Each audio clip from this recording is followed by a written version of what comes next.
How's it, Koy? Record. Bunso? Mama? Salita ba? Good.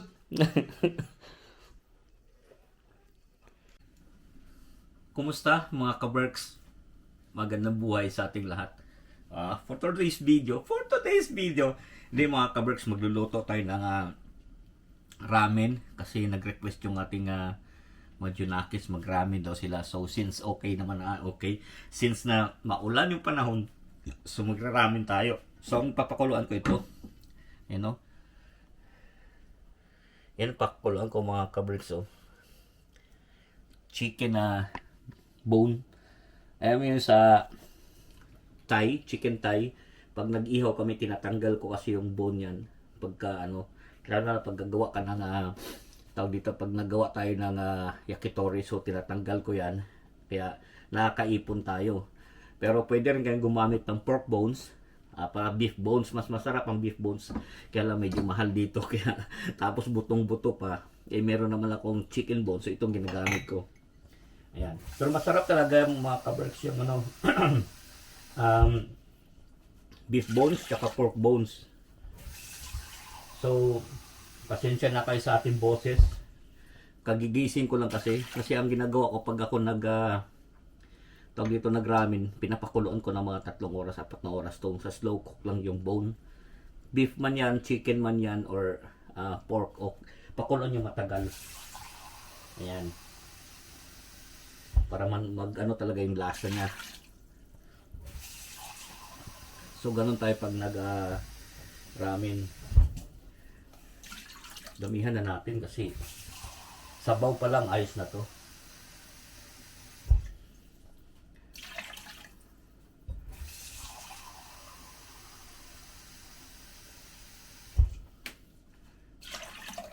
Ayan.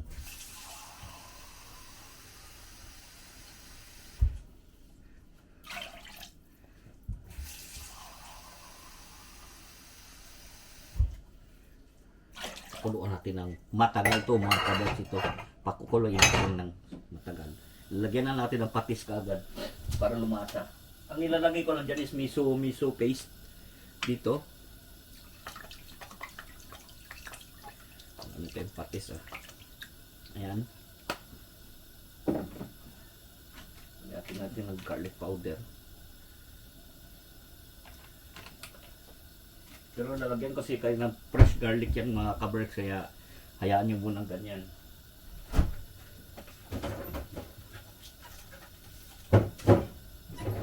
Nalagyan ko kasi ng fresh garlic yan, kaya para mas malasa.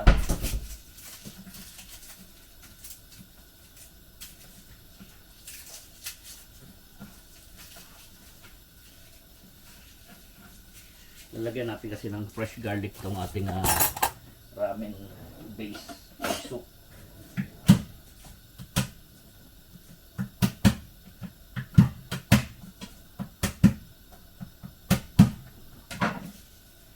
Yan. Ganyan lang mga ka-Berks.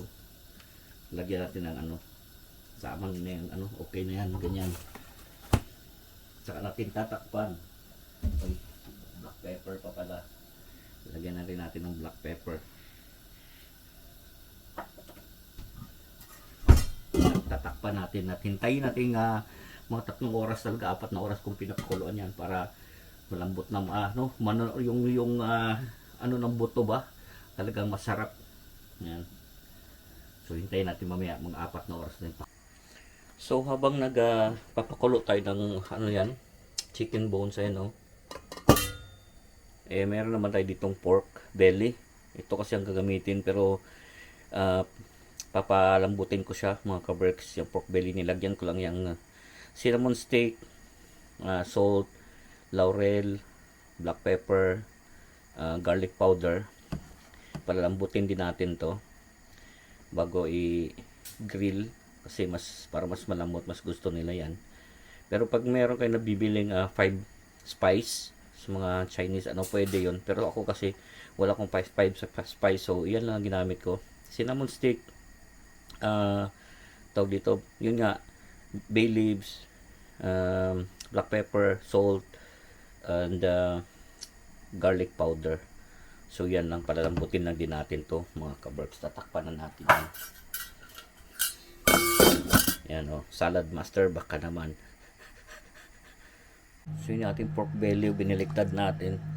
Tapos yung ating soup dito, ayan na rin o. Palambutin natin ang gusto mga kaberks.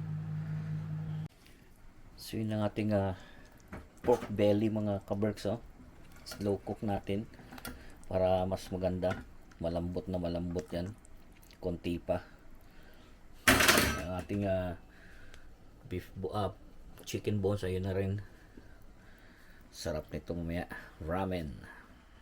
So yun na mga kaberks o. Ang ating pinalambutan na pork, char siu pork. Yan ang ating ramen mga kaberks. Lalagyan natin ng miso mamaya yan. Palambutin pa natin ng husto. So kadarating na natin mga kaberks sa bahay. Galing paghatid ng bata at diretsyo ng malengke. Ito lang binili natin pang ramen. Yan lang. Tapos itong spring onion, i-ready na natin yung ating pang ramen para pagdating nila ay okay na. Baka hindi ko na lang sunduin yung dalawang yan. Para dire-diretso nating preparation mga kaberks. Tingnan nyo naman yung ating ang ating ayan yung ating chicken. Ayan ang lambot na yan. Tamang-tama na yan. Lalagyan na natin ng miso soup mamaya-maya. Kakain muna tayo bago Hindi pa tayo nananghalian kasi. Kaya kakain muna tayo bago natin timplahan. Hapunan naman to. So ngayon mga kaberks ay maglalaga na tayo ng itlog. Ayan, may pinainit natin tubig. Ang ating ramen ayan na mamaya papakita ko sa inyo. Lalagyan natin ng miso soup. Magluluto muna tayo ng itlog. Ang style ko pag nagluto ng itlog mga kaberks, ganyan, tubig lang muna. Tapos lagyan nyo ng suka. Tapos hintayin yung kumulo bago ilagay yung itlog.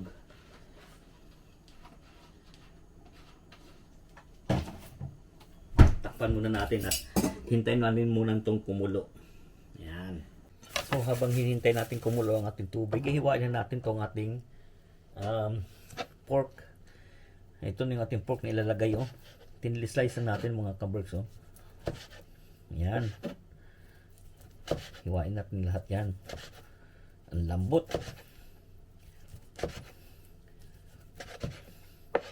Ito ang mga junakis natin dito sa ating char siu pork. Ramen.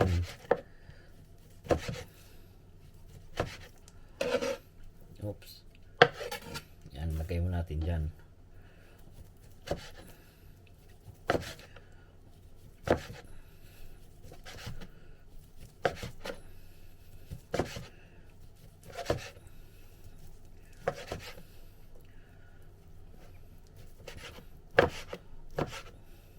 Yan na nga ang ating pork. Prepare na rin natin ating spring onion mga kaberks. Pang garnish natin to.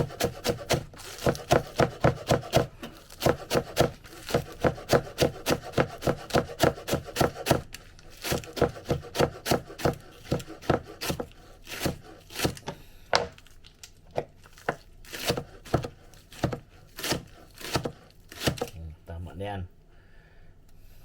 Spring onion natin naka-prepare na rin. I-prepare na natin itong tainga ng daga. Masarap ng mga kaberks sa ramen. Itong tainga ng daga. Prepare na rin natin.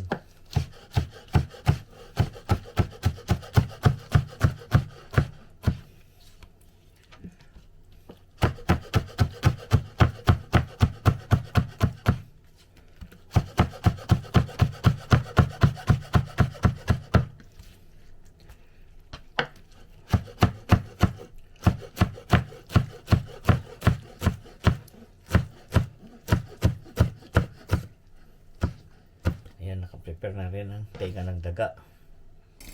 So mga kaberks, kumulo na ating tubig. Ilalagay na natin yung itlog. Yan, ganyan pagka nagano mga kaberks. Tapos lalagyan natin oras, mga 5 minutes lang para malasado yung itlog. Ayan. Tapos lakas natin ng konti yung apoy. At orasan natin yan para sakto. So 56 dapat 6:01. So babantay natin yan mga kaberks. Dapat 5 minutes lang para hindi overcook ang ating itlog. So ayan mga kaberks, after 5 minutes ganyan yung itlog, tama 6:02 na. So diretso na natin yan na buhusan ng tubig. Diretso na yan mga kaberks. Hinaan natin. Ayan. Tapos ito ang ating soup. Ilipat na natin yan at lalagyan na natin ito ng miso paste. Ang ating itlog muna ay i-ano nyo lang sa cold running water. Ganon. Tapos ito lagyan natin ng miso soup po. Ayan yung ating itlog doon. Lakasan natin ng konti. Yan, lalagyan natin ng miso yan. Miso soup lang ang ko dyan mga kaberks ito. Sa kutsara lang. Tama na yan. Kasi malasa na to. Itong na to. Ramen. Durog na itong yung buto ng manok. Matanggal na itong sarap na nito.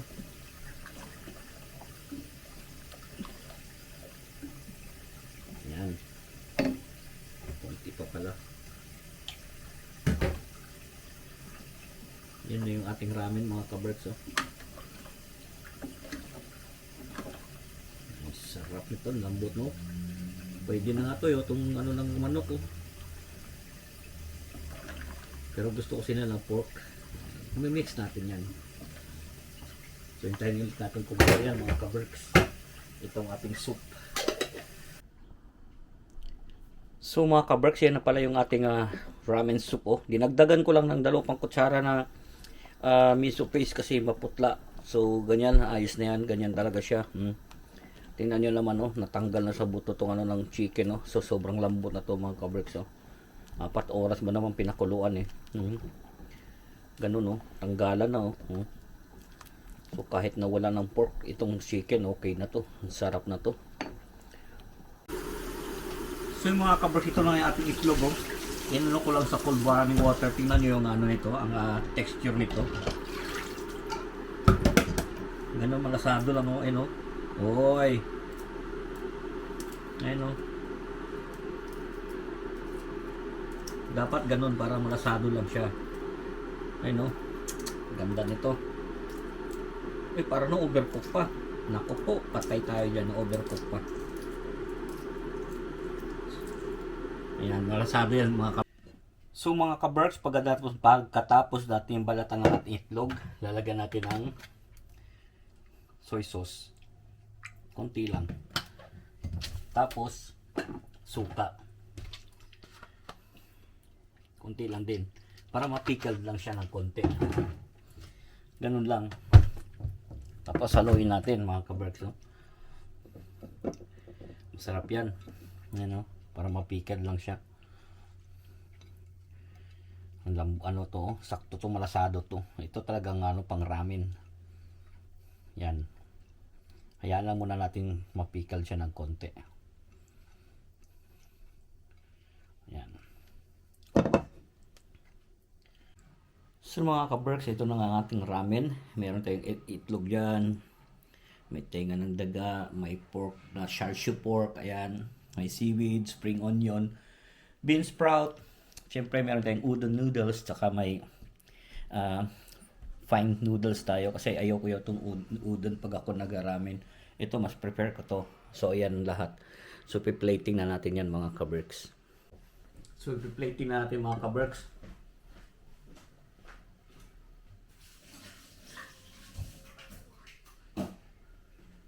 Piplating na natin yan. Nagugas lang tayo ng kamay. So ito sa bata.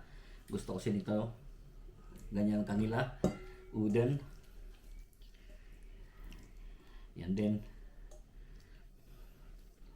Gusto nila yung mga kabricks maraming noodles. Sa amin wifey, itong fine noodles. Ako gusto ko rin itong noodles lang. No rice tayo ngayon. Ramen lang, ayos na. Ayan o. Yan, dagdagan ko yung akin. Tapos sprout. Siyempre gustong gusto itong Ben Sprout mga kabricks. Ayan o. Kay wifey. Sa mga bata, konti lang. Yan lang mga kaberks. Tapos, kaya nga ng daga. Siyempre gusto ko to. Yan. Sa bata, konti lang. Kumakain naman sila pero konti lang. Kaya wifey. Ako gusto ko to eh. Kaya nga ng daga. Tapos seaweed. Akin yan. Si wifey konti lang. Yung mga bata hindi ko nalalagyan. Sige, lagyan natin konti para medyo may design. Yan. Tapos yun, syempre yung pork. Ako, 3 piraso lang or 4 ayos na sa akin. Yan lang mga kaberks. So, okay na ako dyan. Sa mga bata, syempre, gusto nila to madami. Ito ang pinakagusto nila. So, damihan natin. Ayan. Ubus nila yan. Kutin natin. Ayan mga kaberks. Si wifey, damihan din natin. No? Ayan o. Ako lang, 3 piraso lang ako. Okay lang. Kasi may ano ng chicken yun eh. Ubusin na natin siguro. Hati-hatiin yan sa kanila. Para magsawa sila. Ayan o. Ayan. Ako 3 lang kasi yung manok eh. Yung sa soup eh, may manok yun. Pwede yun. Tapos syempre spring onion. Lagayan spring onion dyan. Ayan. Spring onion kakainin ng mga bata yan mga kaberks. Ayan. So busin ko na itong seaweed para wala na. Ayan.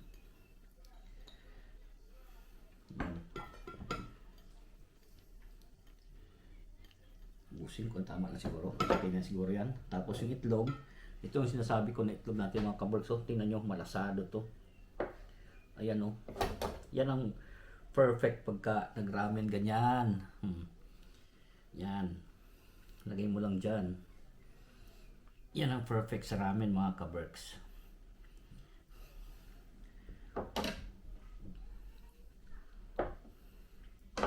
Yan. Ayan o. Nam.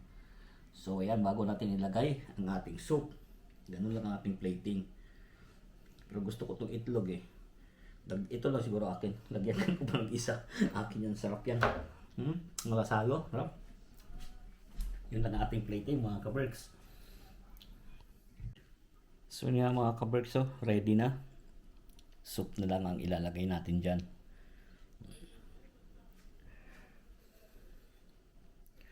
So bago natin lagyan ng sabaw, nakaayos na muna ang ating table mga kaberks. Oh. Para ready natin silang tawagin. Ayan, meron na tayo ditong chopstick. Tapos wala tayong malalim na pang soup kaya yan kutsara na lang. So naka-ready na yan. So ready na natin lalagyan ng ramen soup. So lalagyan na natin ng soup mga kaberks. Joshua! Tawagin niyo si mama niyo kasi ready na para mainit na. Ayan o.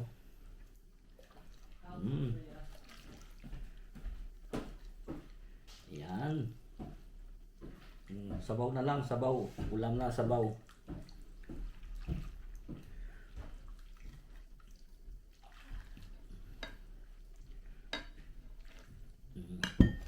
Sawa kayo, magsawa.